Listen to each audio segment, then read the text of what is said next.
We know we're not doing very well. The UN has said we're way off track and heading for 3 degrees warming. So what they're trying to do is agree a text that will basically offer a blueprint out of that. Hi, I'm Sarah Forster, news editor here at The National, and welcome to a very special on-location episode of A Closer Look.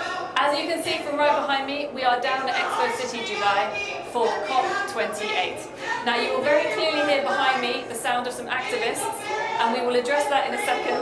But first let's talk to John Dennehy, our reporter who's been down here on the ground throughout the first week of the summit. John, thank you so much for joining me down here. So you have been on the front line of this event the whole first week. I would like to know, what are your takeaway moments? What are the headlines that have caught your attention? What have been the big moments of the event so far? Well, it's been a really busy few days, and now we're nearly at the halfway mark. So the COP started off really strongly last Thursday. We had a big win on the loss and damage, which was formally launched and also then immediately capitalised, with several countries stepping up to provide financial support. We also had something that may seem a little inside baseball, but it was the early adoption of the agenda. Now that is really, really important because it ensures that the talks start from day one and gets the summit off to a really good start. Then we had the leaders arrive. We had some really strong speeches from people such as King Charles, from UN Chief Antonio Guterres, and some other leaders such as Barbados' Mia Mottley, who gave a really good talk.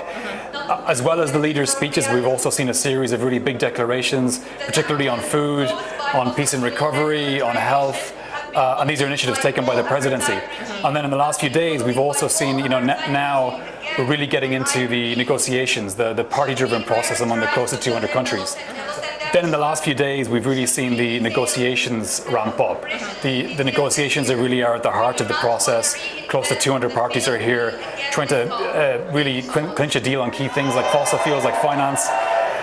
Today we had a very interesting briefing by Simon Steele, the UN climate chief, who essentially said, stop the posturing, we need to raise our ambition, and what we have right now isn't going to fly next week. So that really galvanizes negotiators to come back after the rest day on Friday and really get to work. Yeah. Now what I'm going to do right now is address the noise you can probably hear in the background. So, John, COP is no stranger to protests and activists and whatnot, and we're at a COP, so who else would turn up but some activists to make their points? Can you tell us a little bit, because it's not something we see every day in the UAE, can you tell us a little bit more about these protests, these activists that have been on site this week? Right, so protests are a very familiar part of the COP process, particularly in the UN-operated Blue Zone. But we've seen protests, particularly from Monday, on a really range of issues.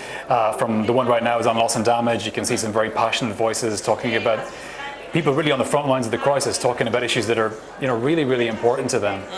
We've also seen other issues on fossil fuels. We've seen protests on finance, really a wide range of things. Essentially, what these are trying to do at heart is really put pressure on the negotiators to try and get them to take action, to try and raise awareness of these issues, because a lot of the people in these protests are coming from countries that are dealing with the impacts of climate change. They've very often not really caused the problem, but not the biggest emitters. And they have a seat at the table, and this is very often the only way they can get their message across. So as you can hear, it's a really passionate, really important thing. It is, yeah. So we are, as you say, we are halfway through the climate summit. We have one more week to go. The second week is often a bit quieter, right? What can we expect to happen before the 12th, which will be the last day of the summit? Right, so the focus really now is on again, I don't want to go too inside baseball, but it's on what's called the negotiated outcome, which is the close to 200 parties trying to agree on a way for the world to tackle climate change. The most important part of that is, again, another piece of jargon, the global stocktake. Yeah. Now, the stocktake is essentially how the world is doing again in the fight against climate change and keeping that 1.5 goal.